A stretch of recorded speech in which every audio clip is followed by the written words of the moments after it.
Hello dear friends, welcome to Crime Story Diaries. Today we'll be examining a terrifying case, so I invite you to watch the video. Don't forget to leave your comments and likes. On Friday, April 13th, 2018, 16-year-old Justice Marie Garrett disappeared. This happened just 3 weeks after her 16th birthday. That morning, Justice woke up later than usual and missed her school bus. Her mother, 37-year-old Danielle Pratt, was busy getting Justice's 5-year-old sister ready and asked her 39-year-old fiancé, Robert Bobby Kern, to drive Justice to school.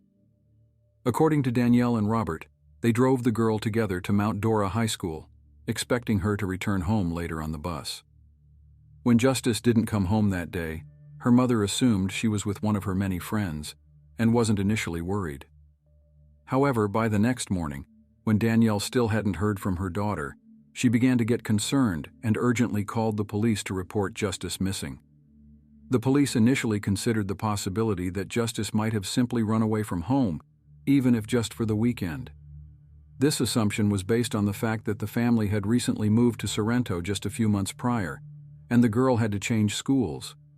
Such a transition could be difficult for a straight-A student midway through their sophomore year of high school.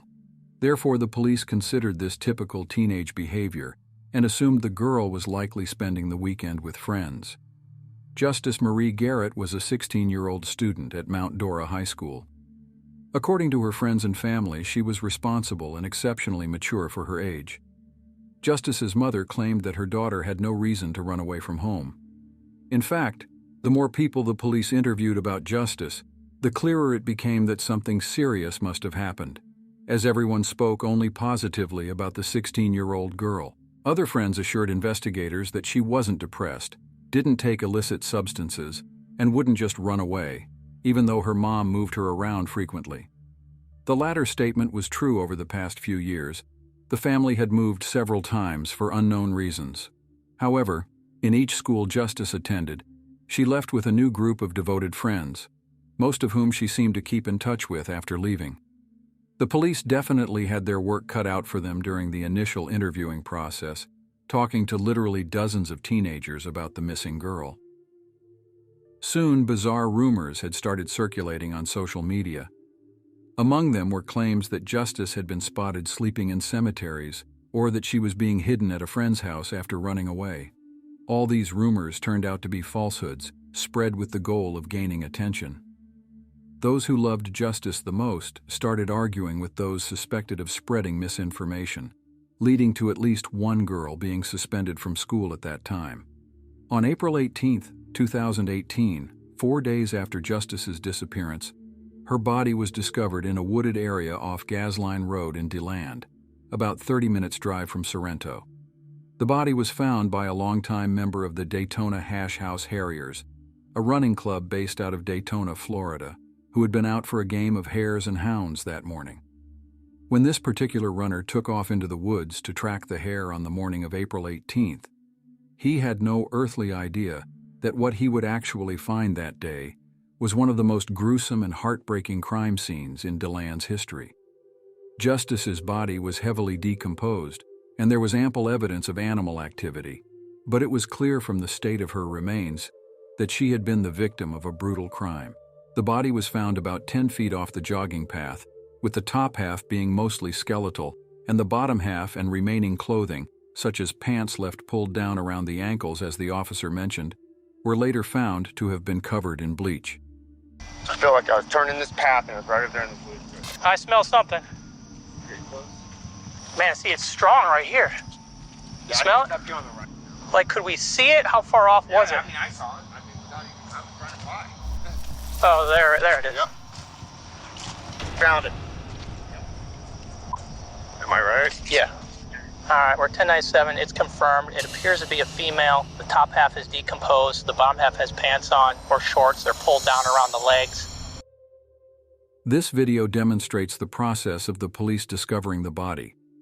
In the recording, you can hear officers discussing the smell of decomposition, approaching the site of the discovery, and finally confirming the finding of the body.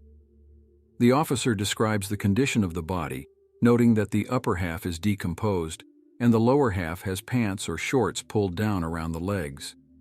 Now that their worst fears were confirmed, the police began to redouble their efforts and questioned everyone again in a newfound state of urgency, determined to find the person who had brutally killed Justice. The police began their investigation by questioning the jogger who found the body. He reported seeing a man in a hoodie near the path on the day he found the remains. When the man heard the approaching police sirens, he took off into the woods. To see if this suspicious person was seen near the school, detectives requested footage of the drop-off zone at Mount Dora High on the morning of April 13th. Upon receiving the recordings, they were quite surprised by what they saw, or more accurately, what they didn't see. Not only was no one suspicious seen at the school that morning, but neither was the dark blue Ford Explorer containing Danielle, Robert, and Justice that should have been in the student drop-off zone at 7:25 a.m.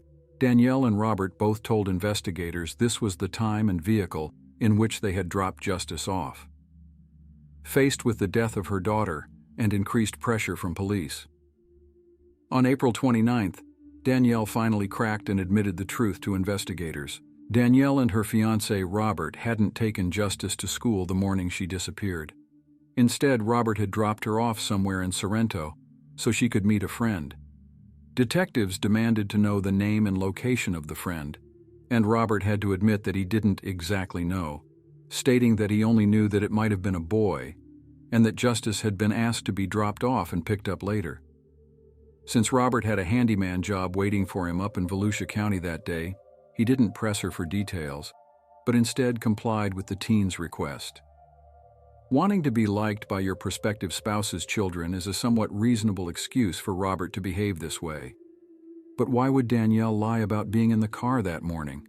Well, as it turns out, she didn't want to get Robert in trouble for driving with a suspended license when it was she who had asked him to drive Justice to school that day.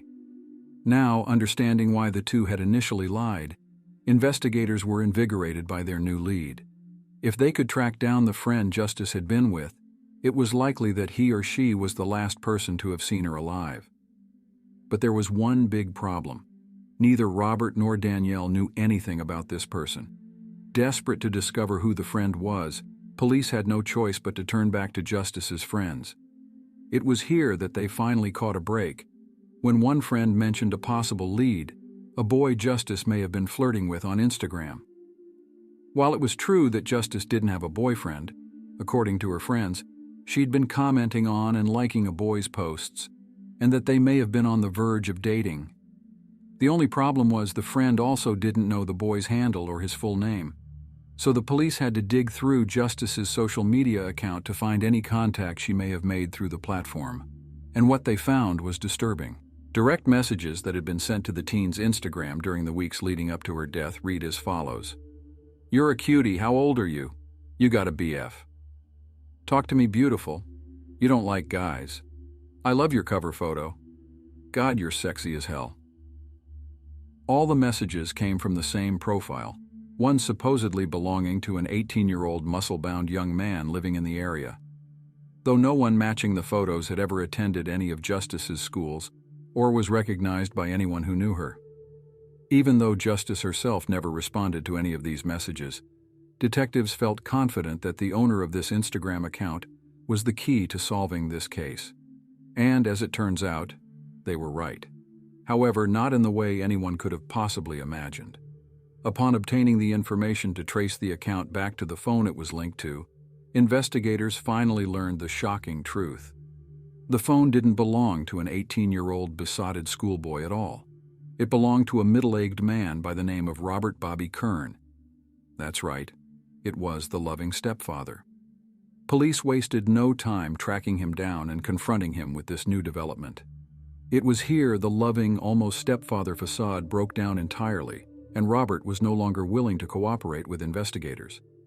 This, coupled with the earlier lies about driving Justice to school, were big red flags, some which prompted detectives to arrest Robert Kern and re-examine everything they knew about him. First, investigators wanted to know if Justice knew it had been Robert who had been sending her the messages or if he had ever behaved inappropriately towards her. It's unknown, but it's not hard to imagine she didn't know yet, since despite Danielle referring to Robert as her fiancé, They'd only been dating since the late fall of the previous year, and Robert only stayed at the house periodically. It's entirely possible Robert did make her uneasy. However, despite him telling investigators how they were already practically family, one of her closest friends, Rochelle, was quick to point out that he was definitely not her stepfather. Yeah, it was Friday night and her mom's boyfriend came to my house and was like, well, have you guys seen Justice and stuff like that? That was on Friday. Yeah, Friday night he came to my house. Is that the stepdad or real dad? It's a stepdad, it's like her mom's boyfriend. He's not really like a stepdad. She just got with him, I guess, or something. This had been the first time Rochelle had ever seen Robert since Justice had always stayed over at Rochelle's house. She stayed over so frequently, in fact, that investigators had to question if Justice was uncomfortable in her own home. Rochelle told investigators about Justice's frequent visits. She was always at my house, and then when she moved, I'd talk to her a couple times a week probably. I only texted her, and then I started calling her more after her birthday, and then we started calling each other, and she started staying over at my house on the weekends. When investigators asked how many times Justice had been to Rochelle's house, she replied, a lot. All the time. Too many to count because it used to be literally a whole month just stayed at my house. Rochelle also shared her suspicions about why Justice stayed at her place so often. Mom says, well, does she not like being home or something? I don't know, that's what my mom was saying. The other day, me and my mom and my sister were talking, and my mom was like, well, she used to stay over here. You guys never go sleep over at her house. So it kind of seems like she don't like being at her house and stuff like that. When investigators asked about Rochelle's impression of Robert, she answered, when he came to my door on Friday, that night when he asked me, he kind of scared me. He looked a little bit creepy. And my mom was like, oh, what if she don't like being at home because of him? What if he, we never know, he could be doing anything, he looks creepy. He looks weird. Rochelle couldn't articulate exactly what it was about Robert that made her suspicious, but investigators were definitely starting to get a clearer idea. Convinced they were on the right track, they dug deeper into his background, scouring his past and the rest of his phone records. And what they found was sickening. The following may be too disturbing for some readers.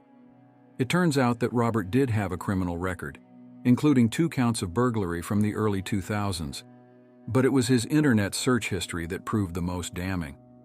Police found searches such as knockout drugs, GHB, and chloroform, and, along with several searches for father-daughter between father and daughter, and brunette in the woods in the weeks leading up to Justice's disappearance.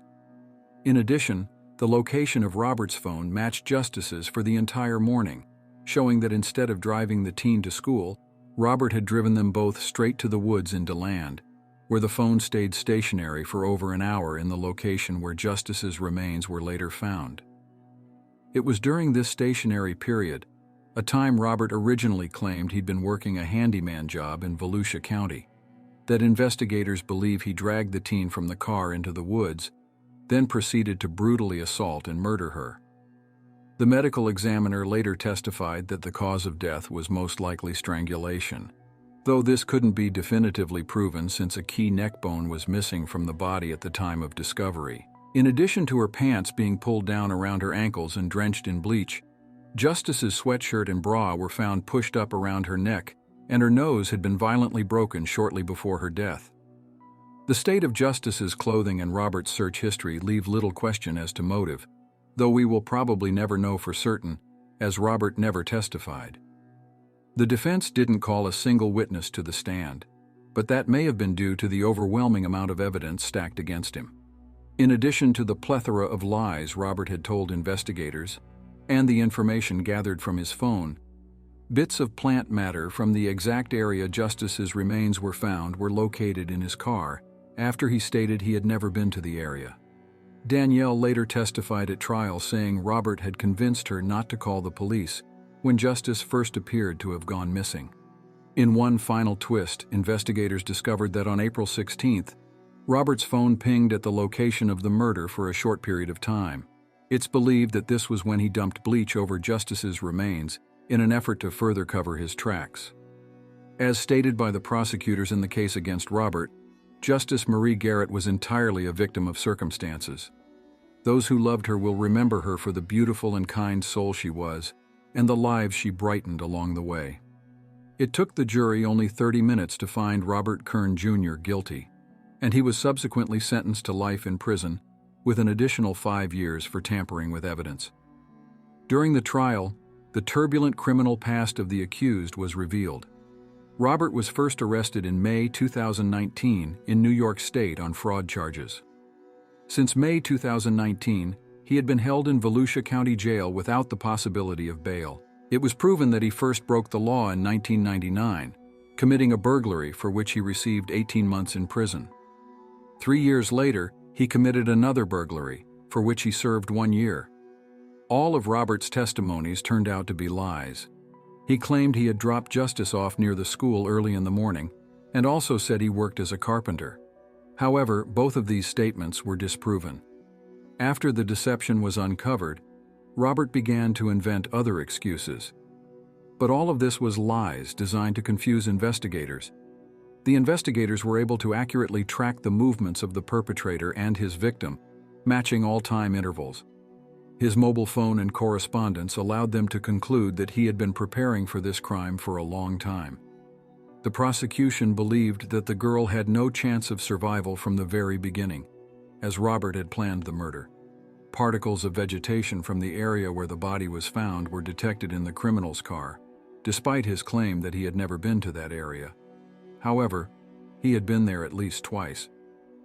After committing the brutal crime, the man returned to the site once more later. His phone was detected in the area for a short period on April 16th. It's believed that this was when he came and poured the chemical substance over the body to cover up his tracks.